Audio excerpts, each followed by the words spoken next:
बहुत समय पहले की बात है। एक छोटे से गांव में रामू नाम का एक गरीब और ईमानदार किसान रहता था। उसके पास दिमाग का अभाव था, जिस कारण से उसे कोई भी बुड़बक बनाकर लूटकर चला जाता है। रामू के पास ज्यादा कुछ नहीं था, लेकिन उसकी एक बकरी थी जिसे वह बहुत प्यार करता था। बकरी अब बूढ़ी हो गई है, चलो इसे शहर में बेच आता हूँ ताकि कुछ पैसे मिल जाएं और मैं नई बकरी खरीद सकूं। वह बकरी को लिया और पैदल शहर की ओर चल पड़ा। शहर बहुत दूर था, इसलिए जंगल के रास्ते से होकर जाना पड़ता था। जंगल के रास्ते से शहर नजदीक पड़ता था, इसलिए उस गांव के हर लोग जंगल के रास्ते से ही जाते थे। थोड़ी दूर चलने के बाद रामू को 3 ठग देख लेते हैं। वो बहुत ही चालाक और चतुर प्रवृत्ति के थे। उन्होंने रामू की बकरी देखकर कहा, अरे क्यों ना हम इस बकरी को उसे मूर्ख बनाकर हथिया ले। अगर हम चालाकी से योजना बनाएं तो हमें मुफ्त में मिल सकती है। तीनों ने योजना बनाई कि वे बारी बारी से रामू को भ्रम में डालेंगे कि वह बकरी नहीं कुछ और लेकर जा रहा है। कुछ दूर चलते ही पहला ठग मिला। उसने रामू से कहा, अरे भाई, ये तो कुत्ता है और तुम इस कुत्ते को शहर में क्यों ले जा रहे हो?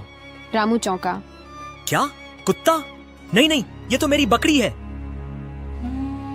रामू अपनी बकरी लेकर थोड़ी दूर चलता है कि तभी उसे कुछ और दूरी चलने पर दूसरा ठग मिला। उसने हैरानी जताई, अरे दादा, ये तो गधा है, तुम इसे कहाँ ले जा रहे हो? रामू अब घबराहट के साथ आगे बढ़ ही रहा था कि तभी उसे तीसरा ठग मिला और बोला, बाप रे, तुम पागल तो नहीं हो गए हो? ये तो शेर का बच्चा है। तुम इस शेर के बच्चे को लेकर कहाँ जा रहे हो? रामू ये सुनते ही घबरा जाता है। तीनों अजनबियों की बात सुनकर रामू डर गया। वह सोचने लगा, कहीं सच में मेरी आंखों को धोखा तो नहीं हुआ है। अगर ये सच में शेर का बच्चा हुआ तो गांव वालों को नुकसान हो सकता है। जैसे ही रामू बकरी छोड़कर भागा, तीनों ठग झाड़ियों के पीछे से निकले और बकरी को लेकर हंसते हंसते वहां से चल पड़े। दौड़ते दौड़ते रामू गांव में पहुंच जाता है और उसे गांव वाले दौड़ते हुए देखकर कहते हैं, अरे रामू, क्या हुआ और तुम ऐसे दौड़ते हुए कहाँ जा रहे हो? अरे रामू, और तुम्हारी बकरी कहाँ है? रामू शर्मिंदा होकर बोला, मुझे लगा वो बकरी नहीं, शेर का बच्चा है, मैंने छोड़ दी।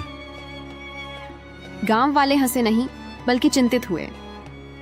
रामू, तुम्हें किसी ने बेवकूफ बनाया है, अब तो सावधान रहना पड़ेगा।